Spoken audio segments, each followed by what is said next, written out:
तीन बातें तय हुई हैं। नंबर एक,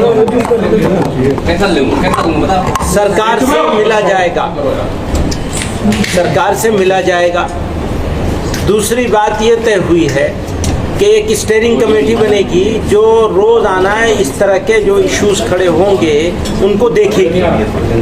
जो एजुकेशनल इंस्टीट्यूशंस के साथ इस सर्वे के ज़रिए से या और दूसरे ज़रियों से जो हो रहा है उसके लिए एक स्टीयरिंग कमेटी बनाई गई है, जिसमें दारुल देवबंद के मोहतमिम हैं, मौलाना अरशद मदनी साहब हैं, मैं हूँ, मौलाना हकीमुद्दीन साहब हैं, मौलाना नियाज़ फारूकी साहब हैं, कमाल फारूकी साहब हैं, नदवतुल उलमा के मौलाना आतिफ बस्तवी साहब हैं। इस तरह बड़े लोगों पर मुश्तमिल एक स्टीयरिंग कमेटी बनाई गई है। और ये वाज़ेह तौर पर कह देना चाहते हैं कि काम चाहे कितना सही हो, अगर उसे गलत तरीके से किया जाए तो ये चीज़ बिल्कुल नामुनासिब है। हम लोग मदरसे, हम ऐसा समझते हैं ये मदरसे इस देश की असेट है, इस देश की सेवा के लिए आम गरीब आदमी को, बच्चे को जिसकी पहुंच कहीं नहीं है, जो अगर मदरसे तक नहीं पहुंचे तो तालीम से महरूम रह जाए, ऐसे बच्चे का हाथ पकड़ते हैं और उसको एजुकेट करते हैं। मदरसे के लोगों ने इस देश का पिछले 100 साल का अगर आप इतिहास उठा के देखें तो गवाह है कि मदरसे के लोगों ने और मदरसे का जो प्रोडक्ट थे उन्होंने इस देश की रक्षा के लिए, सुरक्षा के लिए, देश के विकास के लिए, तरक्की के लिए, लोगों को नीचे से ऊपर उठाने के लिए और कम्युनिटीज़ के बीच में भाईचारा पैदा करने के लिए जो रोल मदरसों ने प्ले किया है, कम्युनिटी के सपोर्ट से, सिर्फ कम्युनिटी के सपोर्ट से, बिना सरकारी किसी सपोर्ट के, मदद के, जो मदरसों ने किया है उसकी मिसाल किसी दूसरे इंस्टीट्यूट के पास, दूसरे इदारों के पास नहीं मिलेगी। हम ऐसा समझते हैं। आज के ज़माने में मदरसों को गलत निगाह से देखा जा रहा है और किन्हीं कारणों से हमारे आप बंधु लोग उसको जिस तरह से पेश कर रहे हैं, इससे कम्युनिटीज़ के बीच में एक तरह का दूरी पैदा हो रही है।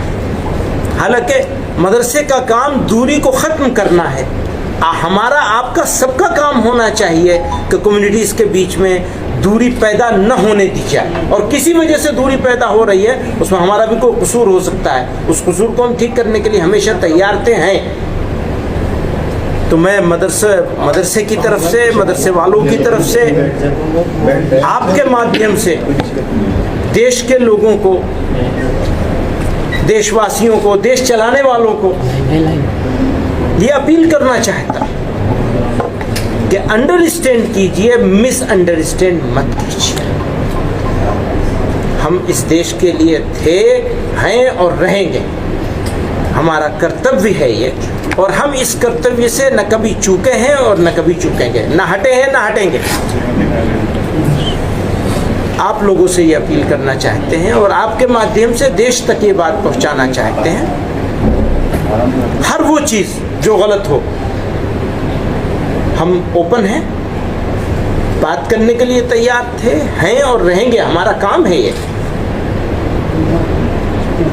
और लेकिन इस मामले में ज़बरदस्ती नहीं की जानी चाहिए, ये अपील करते हैं, विनती करते हैं, हाथ जोड़ के अपील करते हैं।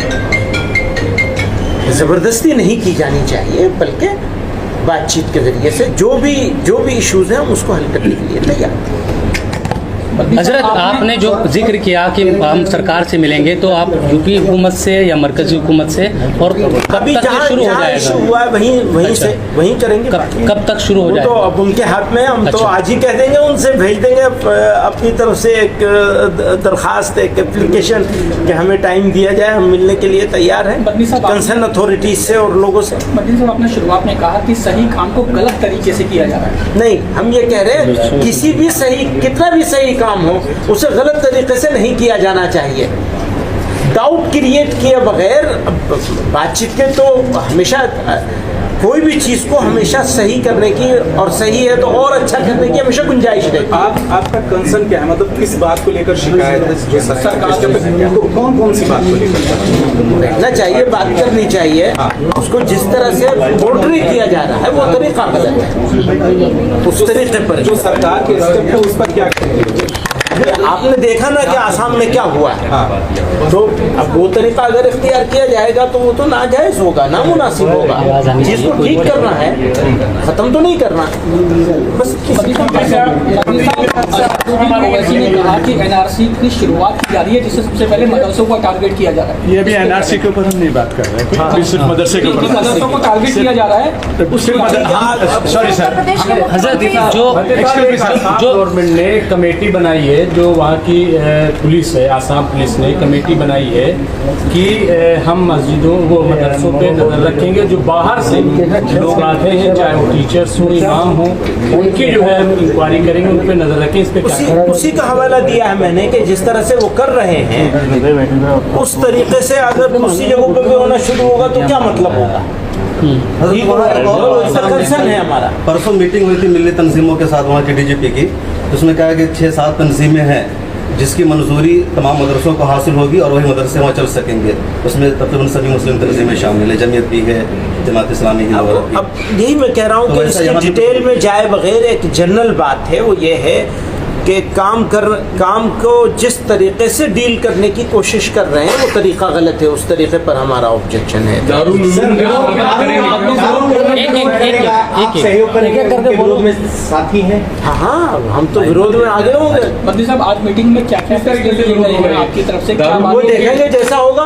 बद्री साहब, 24 को इजलास बुलाएगा, हम उनके साथ होंगे, बिल्कुल उनके साथ हैं, उन्हीं के साथ चलेंगे। तो रहनुमाई मीटिंग में क्या फैसले लिए गए हैं, क्या कहा है? तमाम उन गैर जो सरकारी मदरसे हैं उनके नुमाइंदे आए थे, उन्होंने आपने क्या बातें कही हैं, किस तरीके से आप लोग आगे बढ़े? यही बात हुई है। तो इसके मैंने शुरुआत से बताया आपको कि एक स्टेयरिंग कमेटी बनी है जो रोजाना इस तरह के इश्यूज को देखेगी। कितने लोग टोटल कमेटी में 12 लोग। 12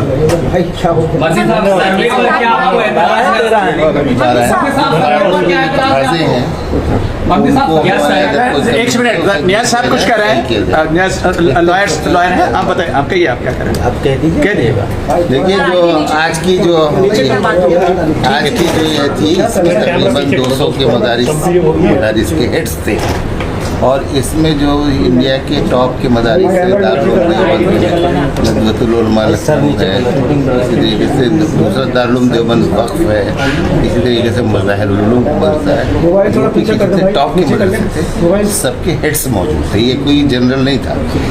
अब इन लोगों के सामने जो बात रखी गई है, एक तो ये है कि हमें खुद ये देखना है कि ये जो सवालनामे वगैरह जारी किए जा रहे हैं, तो हम कहाँ पे स्टैंड करते हैं, हमें अपना जायज़ा खुद लेना कंप्लाइंसेस, तो उसको अपने हिसाब से देखना है कि हम लोग कहाँ पे हैं, कितना हमें करना चाहिए और क्या है। दूसरी चीज़ ये है कि ये बात हम जो सरकार का जहाँ तक सवाल है, उसमें ये देखना है कि एक है लॉ का यूज़, एक है लॉ का मिस यूज़। अगर लॉ का यूज़ होगा तो हम अपने मदरसों में सबसे बुनियादी तालीम ये देते हैं कि मुल्क के कानून को फॉलो करना, उस पर अमल करना, ये हमारा मजहबी फरीज़ा है। हमारा मजहब इस बात का हुक्म देता है कि कानून के ख़िलाफ़ काम न किया जाए। इसलिए हम देखेंगे कि ये जो कवानीन हैं, इनमें हम कहाँ खिलाफ कर रहे हैं। लेकिन दूसरी तरफ, एक मिनट, दूसरी तरफ ये मैसेज दे दिया गया है कि आप अपना हिसाब किताब सब सही करिए और जहाँ कहीं कोई कमी है और अगर कोई कानून आपके खिलाफ मिसयूज कर रहा है तो उसके लिए हमने स्टीयरिंग कमेटी बनाई है और नीचे से लेकर ऊपर तक जहाँ भी मुमकिन होगा, जिस लेवल पर मुमकिन हो, अदालत में जाना होगा, सुप्रीम कोर्ट में जाना होगा। इस हुकूमत के लिए पार्लियामेंट को ऊपर वो डालना पड़ेगा कानून के हिसाब से।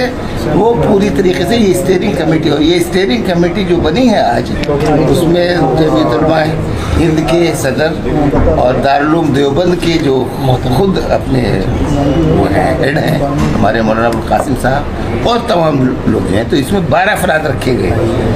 तो इस सब लोगों को इकट्ठा किया गया है ताकि आवाज़ जो हो आपस में समझौते से हो। और इतनी बड़ी मीटिंग के अंदर कोई अमली तौर पर कोई अभी फैसला नहीं किया जा सकता। उसके लिए रखा गया है कि ये कमेटी बैठेगी और ये फैसला करेगी कि आगे की राह किस पे जाना है। अगर हुकूमत सही रास्ते पे चलेगी, कानून का यूज़ करेगी, तो हमसे ज़्यादा ताउन करने वाला कोई नहीं है। और अगर हुकूमत में टेढ़ी आँख की तो हम उसके मुकाबले में खड़ा होना होगा। ये मदारिस के अंदर मायूसी करना, उनको टेरराइज करना, ये हरगिज़ दुरुस्त नहीं है और हम ऐसा नहीं होना चाहिए। ठीक है। Thank you sir.